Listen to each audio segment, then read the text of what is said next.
Hey, sports fans, Larry Eder here. It's your favorite podcast, Socialing the Distance. Today we have Sean Brosnan. He's the head track and cross country coach at Newbury Park High School.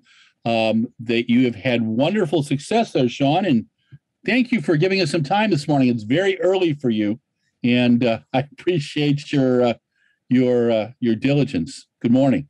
Good morning. Yeah, I'm happy to be here. It's going to be fun. So I was checking out the sound running meet, the track meet you guys were at a couple weeks ago, and I wanted you to tell you that on RunBlogRun, the number 2 and number 3 tweets of the month so far are Lex going 13:43.95 and Colin going 3:39.59, and it's I have a global audience, so people are really digging it. And congratulations!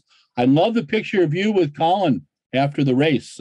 Kevin Morris, one of our photographers, had this wonderful picture of you, and it kind of gets into our theme today, the art of coaching, and wanted to ask you about your philosophy of coaching. Yeah, I mean, it's been pretty great to be at Newbury Park for the past 6 years and just kind of elevate the program as much as I can. And yeah, I'm very fortunate to have some really hardworking kids on my team, both boys and girls. And yeah, I just think it's I always say it, and some criticism, some not. I just think most people probably could run faster than they think. And, I think if you just do a lot of these little things right and, pay attention to some of the things, maybe a little bit more detail, I think you could surprise yourself sometimes, and that's kind of how we do it at Newbury Park. There was an article that I was reading in research of this discussion today,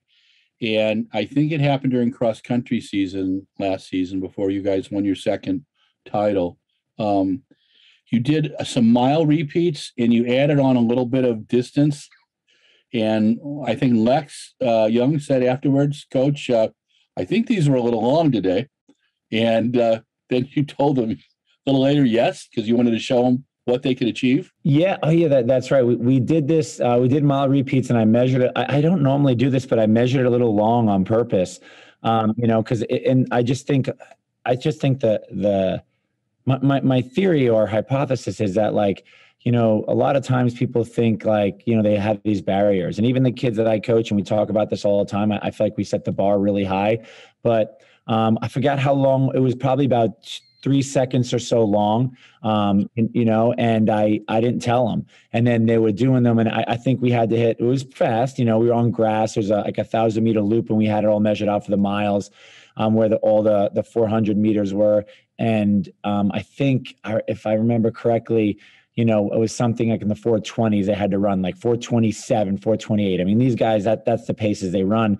And they were hitting them, but I could see the look on their face. And Lex said to me with 1 to go, he's like, "Hey, Coach, I feel like these are a little long." I'm like, "Lex, stop, just stop it." And then I just wanted him to go through it. And then I told him afterwards, they hit all the times, but I wanted them to run a little faster than they probably anticipated. So it was a way of me just in their head getting, because I feel like that's the case a lot of times. If you did that with a lot of people, they would probably be like, "Well, this is the standard. This is how I feel during this pace," instead of being like, "Well, that's too fast." So that's just kind of how something that I added in there. So I had never done that before to them. And in cross country, you can do it. You can't do it in track because they know the distance on a track. So your workout plan, what I know of it, and correct me if I'm wrong, is you have 3 important workouts a week: a long run, a hard day, and then a tempo run. Well, I recall Coach Bowerman used the 10-day with Ron Tabb when Rob was really running well. And, Ron shared his workout schedules with me, and I always looked at it, and I said, okay, that makes the way he did his long run, the way he did his quality day, the way he did a tempo day. And that makes a lot of sense. How long have you been coaching? Well, high school, this is my 6th year. I guess I've been coaching for a long time, either individuals or I was, I was helping out Scott Simmons at Queen's University years ago.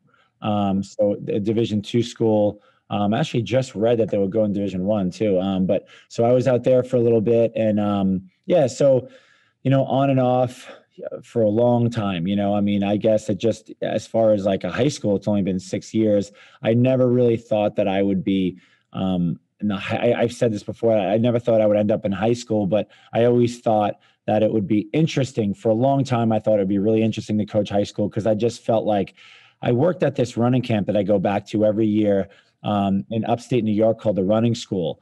And the two owners, Bart Sessa and Sean Rice, have been amazing, to me over the years. And I remember watching the kids that I'm working with at the camp, and I'm just thinking, man, if these kids just did something a little bit different, they would be so much faster. And maybe that was me being a little bit like, not knowing, but at the time, but I just always felt like these kids could be so much better if you structured something and really gave them the right stuff to do. And that's kind of how, my wife got a really good job in California, and I just, one thing led to another. I said, hey, maybe I'll give high school a try instead of doing the college route. And that's kind of how I ended up in high school. What do you love about coaching? I love seeing these athletes just like achieve stuff that they never thought they could. I love when even like at all levels, I had a guy a few years ago who ran like 159 and an 800, and that's like an average. Well, I don't want to say average, but it's a fairly good time for high school, but nothing through the roof. I mean, if you would have met this kid his freshman, sophomore or junior year, you'd probably never think he can do that. And like stuff like that's pretty cool, when they kind of achieve stuff that like they never thought was possible. And hopefully that carries over to the rest of their lives. But I love seeing people do things that they didn't think was possible. Were you surprised by Colin's 1500 at the Sound Running Meet? No, I'm definitely not surprised. We talked about it, and, we don't talk about time a lot, ironically. I mean, we talk about records, but we don't really talk about time. But I told him before the race that he needs to get this under 340. I go, if we're going into Prefontaine and he's going into Prefontaine with the chance of getting that record of, that 353.43 record, where he was at in his training and the cycle, I was like, if you could go under 340 today, that you have a legit chance of that, just knowing where he's at. And, he kind of played in the back a little too long, he made some bad tactical moves, but he was able to close pretty hard. And to me, that just showed his fitness. So we were excited, but I wasn't surprised, but I was glad he did it, because I didn't want to see a 340, 341. But even if he did, he's a senior in high school. What can you expect? So what about Lex in the 5,000? Yeah, well, it's funny. When I talked to Jesse Williams, the meet director, I told Colin was gonna. When I gave projected times, I said Colin's probably gonna run 3:39 and Lex will go 13:45. So it was pretty close. Wow. So just watching Lex's training, I knew he could go 13:45. He can go faster. But again, there's a mental barrier that he has to figure out.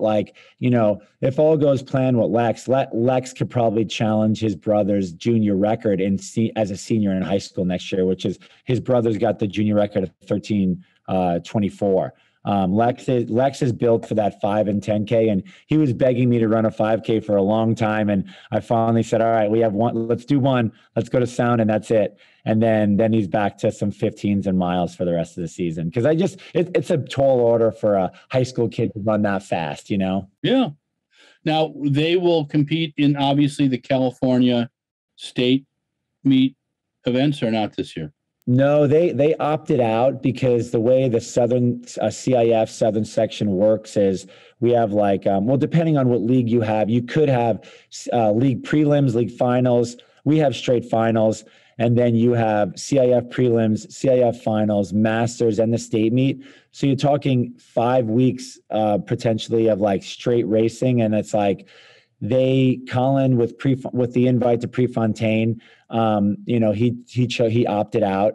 And then, so that made sense. And then Lex really wanted to run a 5K, and we kind of left it up to the last minute. I said, run the league championships. And then I'm going to support whatever you want. And then, he came to me with a detailed plan and said, this is why I want to do it, and this is why I don't want to do it. And I said, all right, that's your choice. And, I'm going to help gear them in the right direction. But I think for Lex, it was the right choice this year. And I think that 13:43 was kind of cemented the reasoning behind it. So. And you have a young woman who's doing quite well in was it Sam McDonald? Is that? Yeah. Sam McDonald, she ran 4:40 for the mile at Arcadia, a 4:38, 1600. So she's ready to go under 4:40 in that full mile. And unfortunately, we run 1600s in high school, so she'll do that. She's running the state meet. She's going to run both the 32 and the 3200 and the 1600.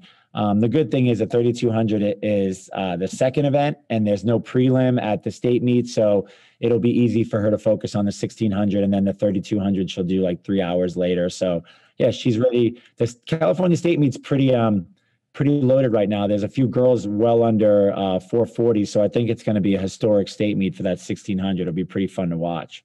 That's awesome. Yeah. Is there a difference between coaching young men and young women? Yeah, definitely. Physiologically, there is for sure. Emotionally, for sure too. I mean, the good thing is I have my wife who helps out as an assistant. She can't be at practice every day, but we have morning practice 3 days a week, Monday, Wednesday, Friday. She's always there, and she does make it out to practice a couple days during the week and then always on the weekends. So I think having her helps, having a both male and female, presence to be able to talk to and just, get direction from. But, there is, women, physiologically don't recover as fast as men. You got to figure that out. They don't have, testosterone's different, and there's a lot of aspects of their training. And, to say emotional, not emotional is subjective. I think it's just all individual. You have guys that could be more emotional than certain women, but I think it's individual. But yeah, the recovery is different, and, their bone structure is different, and it's how they train is different. The basis of our training is the same, but they're not, it's not just, the girls do this, the guys do this, and they understand that, and we explain that to them. And, I think hopefully it works. And, I think Sam McDonald is proven that she's able to do pretty well, and she doesn't have to do exactly what the boys do to do that, so. Do the athletes give you a lot of questions? They do. I don't want to say they don't question me, but I'm big on meetings and explaining why we do stuff. I feel like my athletes are pretty well versed at, when they go to college, they understand training, and they understand a little bit of different philosophies. And, we talk about that, and especially my top guys, because I spend the most time with them in the van rides and this and that. And we might talk off record, as we're driving somewhere, about training. And I just try to educate them as much as I can. You do get the occasional athlete that's just a runner, and they just don't, it's not a big interest to them, and it's not that big of a deal. But I always do try to explain things as I feel like when I was an athlete, and even when I was, working with Scott Simmons at Queens, he always told me, if a coach can't explain it to you, then he doesn't know why he's doing it. So I always try to, I'm not like, okay, we're going to do 10 times 400. Here's the physiological reason. But I do try to tell them why we're doing something, and I explain to them, you need to recover in this and that. And then we have meetings, even with the parents. I'll have parent meetings when we talk about training, and I try to at least enlighten them of why we do what we do. And the first thing I say is hey, I'm going to mess up this year. Nobody's perfect. And regardless of what you think, there's some great coaches out there, and there's some terrible coaches, but you just got to keep adjusting and keep learning and figuring things out. There was something else that I read that I found really interesting. And I recall this with my uni coach, that we'd be in the middle of a workout, and all of a sudden you go, okay, we're changing this. This is what we're doing. And I watched, I was reading about you doing that and just saying, we're done. And I always found that really interesting. I've watched other coaches do it. I watched Sebco's father do it with him a couple times.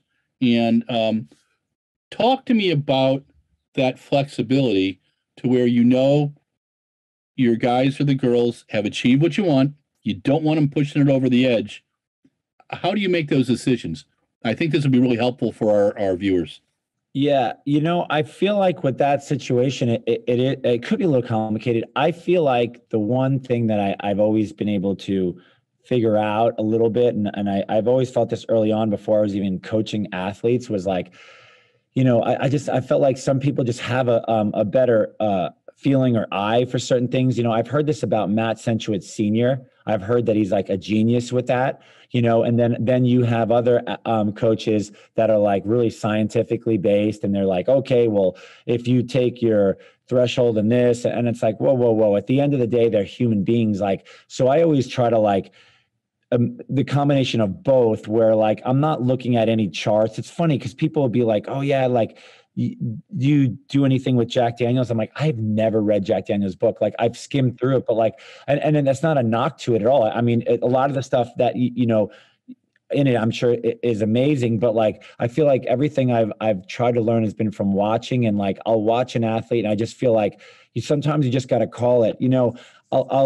I can't tell you specifically what it was, but I remember watching a video and it was like a flow track or something way back in the day, and it was Leo Manzano when he was at Texas, and he was doing like hill repeats, and someone listening probably knows this workout because they know all this stuff. And I remember I think it was I think Vidge was his coach, I think. And I think it was like, he said, you're done, you're done, you're done. And I was like, man, that was like the first time I saw that. Cause I feel like I do that. I did it when I was even coaching my wife, and I was like, okay, you're done today. But she trusted me. But I feel like my athletes trust me. Sometimes I just think like, even when we warm up, we have a whole routine and stretching routine, and we do like dynamic rope stretching and all this stuff. And like, I'll watch my athletes. I'm like, this isn't a good day. Like what's going on? I could tell, you can just tell when you know your athletes. And I think that's the difference. I've said this before, and I think, you watch basketball coaches, and I think they're brilliant because they change constantly on the fly with plays. It's like too many running coaches. It's like, no, well, this is the workout. Here's your plan for the week. It's like, well, shoot, I always give my guys the plan. I'm like, that's going to change. And they're like, yeah, we don't even want it because it's going to change. Or I'll be like, that's why I like the 10-day schedule, because what happens is, let's say we have a hard workout, VO2 max workout, whatever you want to call it. And it's like the next day we get a recovery day. If they're really tired, we have a 10-day schedule. I say, take another recovery. I don't care. Let's do that, and it's like, or let's do something. We can put in another workout, or let's do a modified run and some 200s or whatever we're doing. It's like, and that's all feeling. And that's a part of coaching I don't think you could explain to somebody, but I think that like, when I've been around some great coaches, you're like, wow, I've seen that. And it's like, and then a lot of times I'm like thinking in my head, I wouldn't go hard with this guy. And then when they make that call, I'm like, okay, I get it. Like, this is what they're doing. And that's how I've always been, I've always done that. And they understand, they get it. It's pretty, I'm pretty upfront about that. Talk to me about your warm-up. How long does it take? What are your themes? Yeah, I mean, our warm-up is pretty detailed. I actually think that's another thing that a lot of coaches probably miss on. I think college and high school, where we do some, rope stretching, which is a, Jim and Phil Wharton routine, or part of their routine, I should say. Like I said earlier, I went to the running school for a long, long time, and I still go. And I got to learn firsthand from Jim Wharton, and now Phil has been going there recently, and that's part of it. And then we do rope stretching, we do glute activation with some bands, and then we let's say obviously 2 to 3 miles depending on the group, and then we do dynamics. So this takes about an hour. Maybe even an hour 5, depending, and that's before any workout or any race. It could take 50 minutes depending on the person. Everyone's a little different with their warm-up mileage, but yeah, it's pretty detailed, and I try to hit everything that we can in order to be fully warmed up. And I just think, I don't want to say like people make mistakes with that, but I just think like sometimes I see people just jog and do leg swings. I'm like, man, the longevity in that's not good. You really got to make sure you're firing all those cylinders, and you're ready to go. And that can be an injury prevention big time. I believe it, and I think it's proven. So what's your cool down like? Cool down, usually just easy 2 to 3 miles, again, depending on the group, usually 2 miles. I don't, usually the first mile is pretty like dog slow, and then it maybe picks up a little bit. And, there's a lot of research I go back and forth on. And, I've even read some research that shows that cooldowns don't even make much of a difference. Now, I just think maybe mentally they need to be done, no, we're pretty big on it. A lot of times in races, it's real tough. Like if you let's say you go to like Woodbridge, like and we, like we're running all these crazy times, like they just get attacked with interviews and all this stuff, which is awesome. But like I'm always like a stickler. I'm like, hey, no, just get your cool down, then you can do all the interviews in the world. And like that's always a big thing, and you want to get that in right away. But part of the cool down for us, any workout, long run, or even like race, we take some type of like 4-to-1 recovery within 5 minutes, and we're pretty strict about that. It's another thing I see college programs not do, and I never understood that, and I think because you get all these walks of life from different programs that like, I just think that needs to be part of it. I've seen pro coaches just be so strict about that. And it's like, I just have adopted it into our program that, everyone's kind of got their own concoction of stuff that they take. And, I have stuff that I recommend necessarily sometimes depending on the person. But yeah, we make sure that we get that in, and that's part of our cool down, even though it's something that they take. With your quality day, we'll call it your hard day, you've got an incredible high quality group of athletes.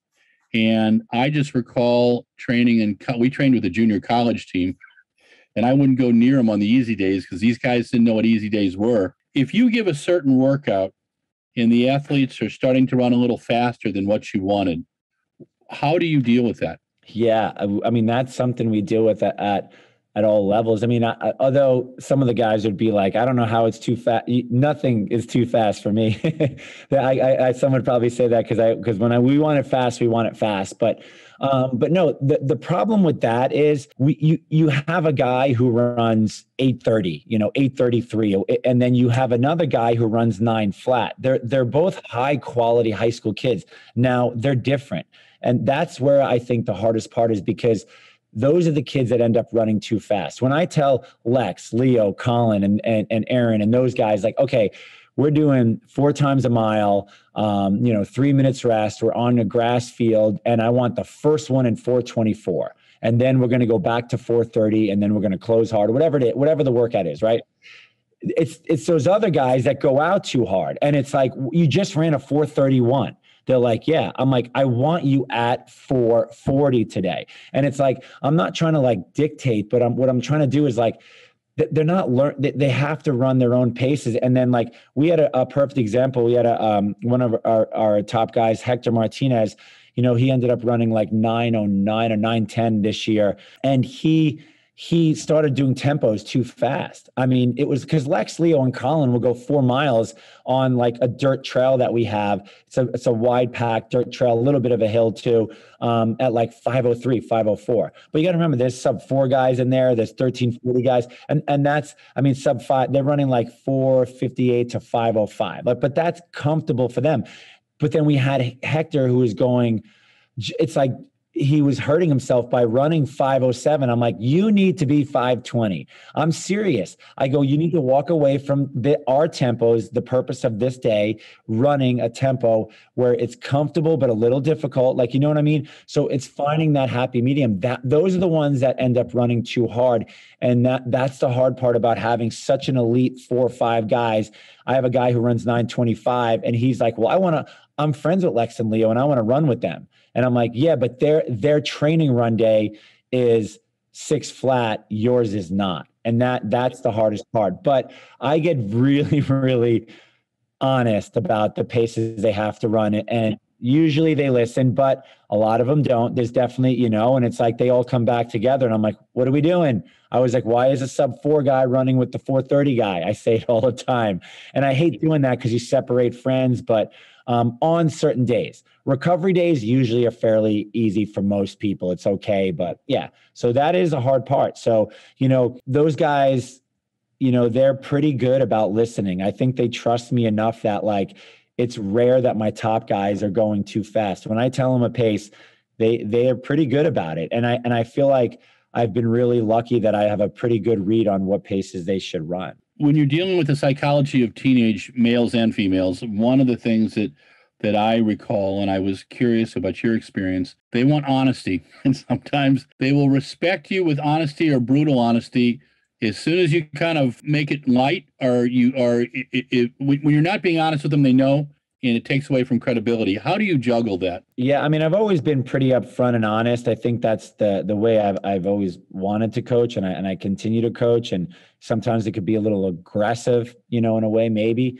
But I think that's just the way I am. Like, I'm not the old school football coach screaming in someone's face, but I think that I'm pretty honest. Like, I even had a situation this weekend where I had an athlete who just he ran terrible, and it was like he made it through to the next round. It was like, whatever, bygones be bygones. I'm going to go talk to him. And as soon as I saw him, he was like negative about the next week already. I'm like, well, then what you're saying is going to happen. You got to stop this now. And he looked at me like shocked. I'm like, you just said you're worried about, stop worrying. You just made it through, relax. And then you kind of have to bring him back and be like, listen, like this situation just happened to you. You this before the race and you still made it. Like that's a positive thing. So I feel like, you got to be upfront, you got to be aggressive, I think, but not like too aggressive, not like you're screaming at anyone or anything like that. So, but I've always been honest and I've always told them, and,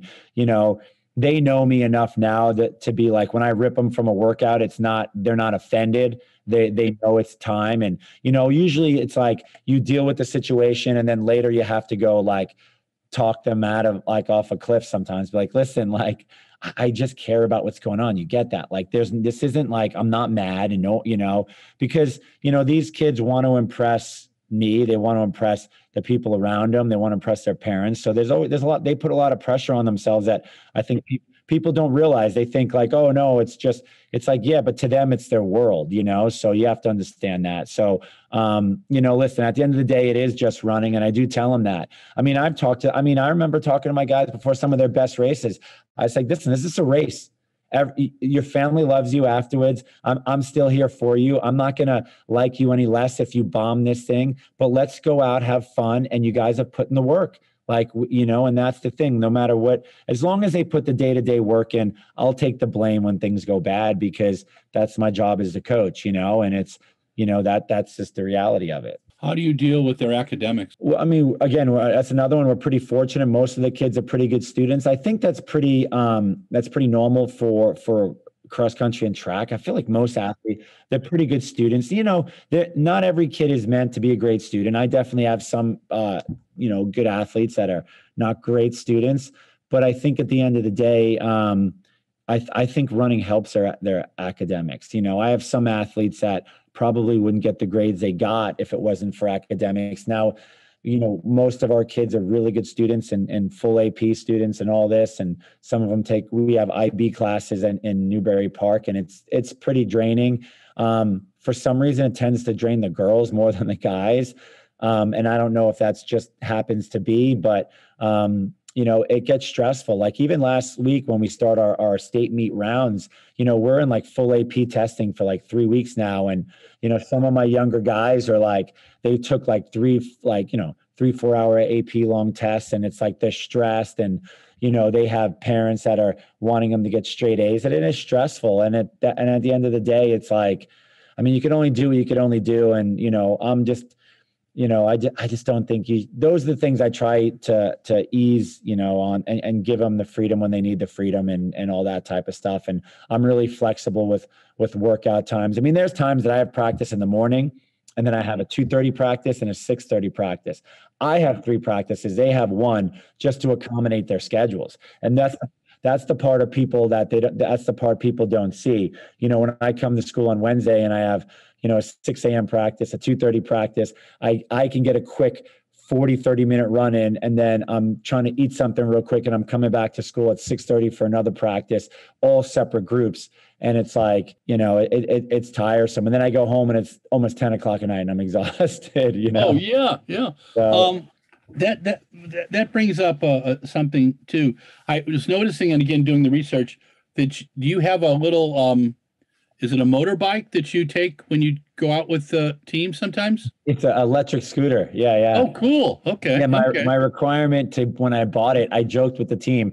I said it's got to go at least 25 miles an hour because I need one that's fast enough that I could like stop, catch up to you guys, go back and forth on long runs, short runs on the track sometimes too. Yeah, and it goes 25. It's great. It folds up, and I bring it up to. I can't use it. It's supposed to be off road. It's not too off road, but when we go up to Big Bear, I don't use it as much except if we're just running an easy run around the lake. But I use it all the time, and especially cross country because it's just easy and workouts. And honestly, even to get splits, we have that 800 meter, 1,000 meter loop, and I have different groups going, and I'll zip from one to the other, and I can get there a lot faster going 25 than going 10, 12 miles an hour on my feet.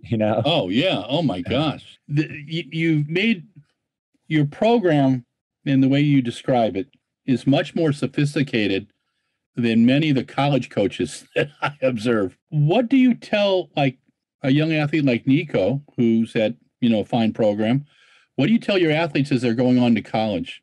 Do you give them advice? Yeah, I mean, I'm obviously I'm really close with Nico still. We talk all the time, and he picked the perfect place for him. And yeah, I mean, as far as like picking schools, like obviously it's the kid's choice 100%, but it just depends what they want. I mean, a lot of times too, it's interesting. I mean, there's some great coaches out there. I mean, great programs. You have your Mike Smith, you have Chris Miltenberg, and Vin Lanana. There's so many great programs that are like the top coaches that it's like, I wouldn't be worried if my guys went there. But it's like some programs are I'm really hands-on. Now, it doesn't mean I don't micromanage at all, but like I'm a different type of coach. I think, if you go to NAU, you're getting a really good fit for my program. I think if you go to Chris Miltenberg, I've never had someone go there. We've always had people almost go there, and like, I think he's one of the best. And it's like, him and Mike, right up there being the, and I guess maybe there's no best college, but like, I just think, when you have certain programs that do certain things that are similar, it's easier for them to make the choices. If running's priority, listen, I have guys that pick programs, and it's like, I think it's funny when people are like, this coach has had all this success in college, their athletes leave and some have none. And, I don't know if you could even, I think it's so hard to pick the right program. And I think it's so rare that kids do, because I think there's other variables. A kid might want to go to an Ivy or MIT or something, and that's their choice. And it's not going to be, maybe it's not the best for their running or that program, right? There's some Ivies that have amazing coaches. I shouldn't say that. Like UPenn and Princeton, amazing Ivy coaches, right?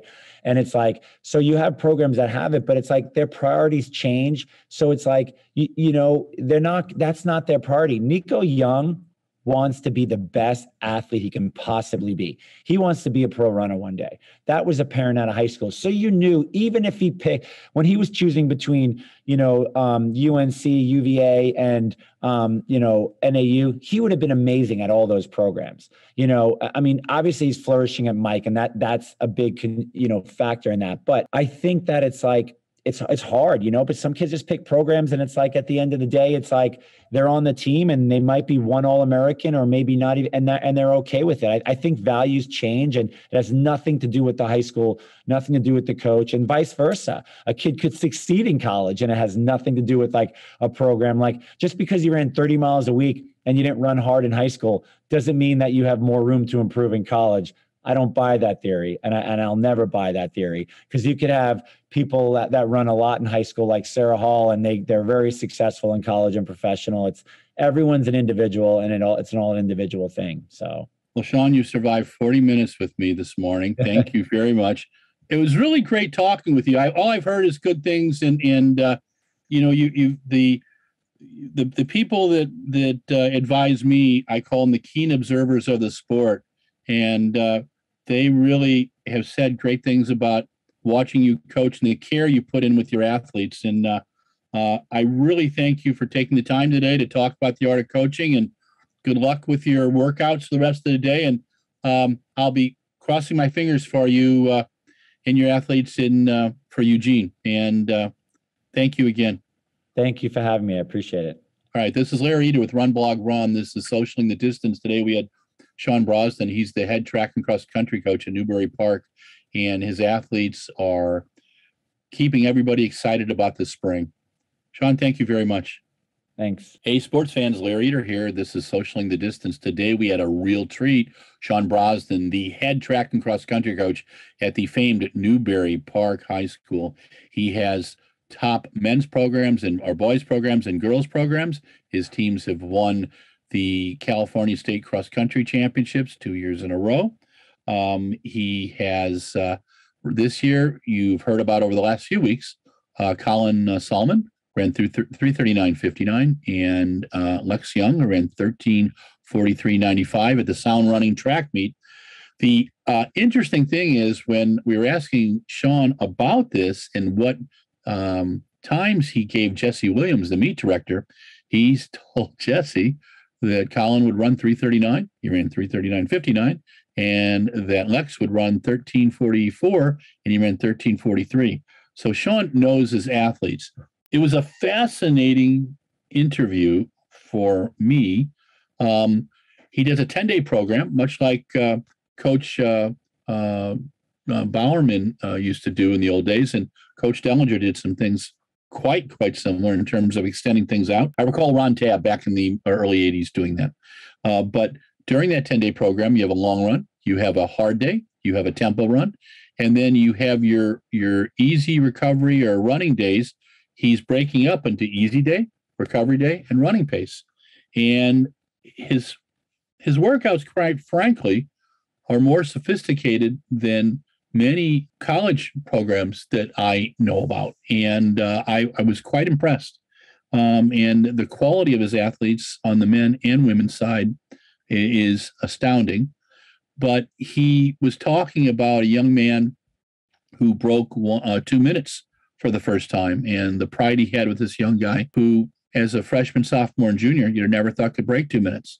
So he has athletes at all levels, and being able to use this and knowing that certain athletes like Alex or Colin have key workouts to do and key paces, and he's on top of it. And the detail orientation reminds me of the late Coach Igloy, and what his athletes told me about him and his attention to detail. And at this level of performance, that attention to details, the difference between success and failure and running healthy and being injured. Sean Brosnan's doing some great things for the sport, and I encourage every coach that I know to check this one out. I learned about Sean through my friends in the Hoka Aggies, who sent me some nice notes about him.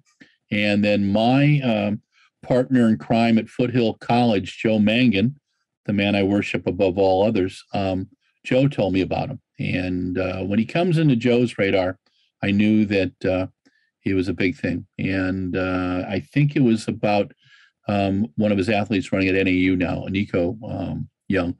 And but Sean, he loves what he does, and that's the coolest thing of all. You can see the enthusiasm. He's I